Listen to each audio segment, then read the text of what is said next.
امام حسین علیہ السلام نے کربلا میں اپنے قیام کے آخری مراحل تک یہ کوشش جاری رکھی کہ ان کے نانا کی امت گمراہی سے بچ جائے اور مسلمانوں کا ہاتھ آل رسول کے خون سے رنگین نہ ہو۔ اس سلسلے میں آپ نے یہاں تک پیشکش کی کہ اگر حکومت ان کے وجود کو اپنے لیے خطرہ محسوس کرتی ہے تو وہ ترک وطن پر بھی آمادہ ہیں۔ باطل کی حمایت سے بچتے ہوئے اس سے زیادہ صلح پسندانہ صورت کا تصور بھی نہیں کیا جا سکتا، لیکن ابن زیاد نے اپنے مشیر شمر ذی الجوشن کے مشورے سے امام کی اس پیشکش کا جو جواب عمر ابن سعد کو تازہ ہدایات کی شکل میں بھجوایا وہ تاریخ میں ان الفاظ کے ساتھ محفوظ ہے: اے عمر سعد، میں نے تم کو حسین کی طرف اس لیے نہیں بھیجا کہ تم ان کے ساتھ صلح کی بات کرو، یہ یا ان کے معاملات کو طول دو، یا ان کو زندگی کی امید دلاؤ، یا میرے پاس ان کی سفارش کرنے بیٹھ جاؤ۔ دیکھو، اگر حسین اور ان کے اصحاب میرے حکم کے سامنے سر تسلیم خم کریں اور اپنے کو میرے رحم و کرم پر چھوڑ دیں تو ان کو خاموشی سے میرے پاس بھیج دو، اور اگر وہ بیعت سے انکار کریں تو ان پر حملہ کر دو، انہیں قتل کر دو اور ان کے اعضاء و جوارح کو قطع کر دو، کیونکہ وہ اسی کے قابل ہے۔ اور جب حسین قتل ہو جائیں تو ان کے سینے اور پشت کو گھوڑوں کی ٹاپوں سے پامال کرنا۔ اگر تم نے ان احکام پر عمل کیا تو تمہیں اس کا وہی معاوضہ ملے گا جو ایک وفادار فرمانبردار کو ملنا چاہیے، اور اگر تمہیں یہ منظور نہ ہو تو لشکر کی سرداری سے الگ ہو جاؤ اور اس منصب کو شمر کے سپرد کر دو جسے ہم نے پوری طرح ہدایتیں دے دی۔ شمر ذی الجوشن اپنے ہمراہ 4000 کا لشکر اور ابن زیاد کا خط لیے ہوئے 9 محرم کو عصر سے کچھ دیر پہلے کربلا پہنچا۔ عمر ابن سعد امام حسین کو بہت قریب سے دیکھ رہا تھا۔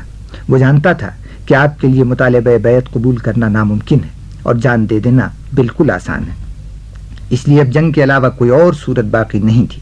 عمر ابن سعد کے ضمیر نے اب تک کئی مرتبہ اس خون حسین کے سنگین جرم سے باز رکھنے کی کوشش کی تھی، لیکن اب ضمیر کی آواز رائے کی متوقع حکومت سے بھی محروم کر رہی تھی اور سرداری لشکر سے بھی۔ چنانچہ اس نے آخری مرتبہ ضمیر کی آواز سنی اور پھر ہمیشہ کے لیے اس کا گلا گھونٹ کر لشکر کو فوری طور پر امام حسین پر حملے کا حکم دے دیا۔ 9 محرم جمعرات کا دن امام حسین علیہ السلام نماز عصر ادا کر کے اپنے خیمے کے دروازے پر تلوار کے قبضے پر سر رکھے بیٹھے تھے۔ بیٹھے بیٹھے آپ کی آنکھ لگ گئی تھی۔ اچانک گھوڑوں کی ٹاپوں اور ہتھیاروں کی جھنکار کی آواز قریب آتی محسوس ہوئی۔ اتنے میں عباس ابن علی نے آ کر خبر دی کہ مولا، دشمن کا لشکر حملے کے ارادے سے آگے بڑھ رہا ہے۔ آپ نے بھائی کو حکم دیا کہ جا کر معلوم کرو یہ کیوں آ رہے ہیں۔ عباس علی گھوڑے پر سوار ہوئے، 20 اور سوار ہمراہ چلے۔ اس مختصر سی جماعت نے بڑھتے ہوئے لشکر کو روکا۔ عباس غازی نے عمر ابن سعد سے پوچھا، تمہاری رائے میں اچانک تبدیلی کیوں آئی ہے اور اس وقت کس ارادے سے آگے آ رہے ہو؟ جواب ملا کہ ہمیں ابن زیاد کا حکم ملا کہ حسین سے یزید کی بیعت کا مطالبہ کریں اور اگر وہ نہ مانے تو انہیں قتل کر دیا جائے۔ حضرت عباس نے صبر و ضبط کا مظاہرہ کرتے ہوئے کہا کہ تم لوگ یہیں ٹھہرو، میں تمہارا پیغام امام تک پہنچاتا ہوں۔ یہ کہہ کر آپ نے گھوڑا موڑا اور تیزی سے خدمت امام میں پہنچے۔ امام نے سکون سے اعلان جنگ کی خبر سنی اور حضرت عباس سے ارشاد فرمایا کہ اگر ممکن ہو تو آج رات بھر کے لیے لڑائی ملتوی کرنے کی مہلت مانگ لو تاکہ ہم تمام شب عبادت الہی میں بسر کریں۔ اللہ واقف ہے کہ اس کا حسین عبادت و تلاوت اور توبہ و استغفار سے کتنی محبت رکھتا ہے۔ عباس علمدار امام کا پیغام لیے ہوئے دشمنوں تک پہنچے۔ عمر ابن سعد نے مہلت دینے سے انکار کرنا چاہا، لیکن آخر اپنے کو مسلمان کہلانے والے کچھ افراد کو یہ خیال آ ہی گیا کہ آج وہ نماز کی مہلت مانگ رہا ہے جس کے دم سے نماز قائم ہے۔ چنانچہ قیس ابن اشس اور عمرو بن حجاج وغیرہ کے مشورے پر ایک شب کے لیے جنگ ملتوی ہو گئی، اور پھر وہ شب آئی جو اپنے جرأت و ہمت، بے خوفی، خدا پرستی، جانثاری، وفاداری، عزم و استقلال، حق شناسی اور ضبط و ایثار کے بے مثال مظاہروں کی وجہ سے پوری تاریخ انسانیت میں منفرد ہو گئی۔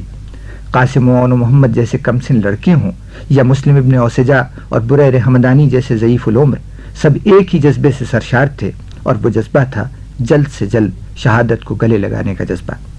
شاید آنے والے زمانے کا مورخ حسین کے ساتھیوں کو پہچاننے میں دھوکہ کھا جاتا، اس لیے حسین نے ہمراہیوں کا تعارف یوں کرا دیا کہ جلتے چراغوں کو گل کر کے اپنے ہمراہیوں کو اجازت دے دی کہ رات کی تاریکی میں جو ساتھ چھوڑنا چاہے بخوشی چلا جائے، لیکن چراغوں نے دوبارہ روشن ہو کر حسین کے ساتھیوں کو چہروں کو پہلے سے زیادہ درخشاں پایا۔ چھوٹے سے مجمع کے ہر فرد کے سوکھے ہونٹوں پر ایک ہی جملہ تھا، حسین ہمیں مارکہ حق و باطل میں ہمارے حصے سے محروم نہ رکھیے۔ یہ شب عاشور تھی۔ This program is the sole property of Central Productions, Pakistan Broadcasting Corporation, Islamabad. Piracy in this regard is illegal.